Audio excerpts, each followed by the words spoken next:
Assalamu alaikum.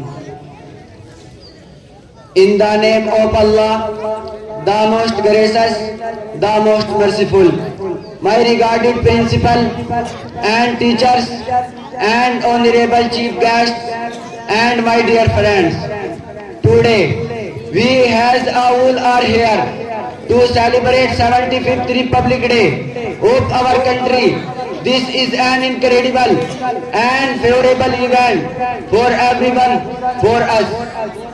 We have to welcome to each other for the Republic Day, and we have to pray from Allah to enhance our country.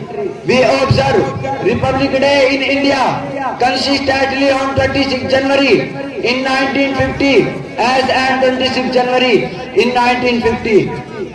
We are consistently praised the Republic Day of India since 1950 as and 26 January in 1950 as and 26 January in 1950. माशाअल्लाह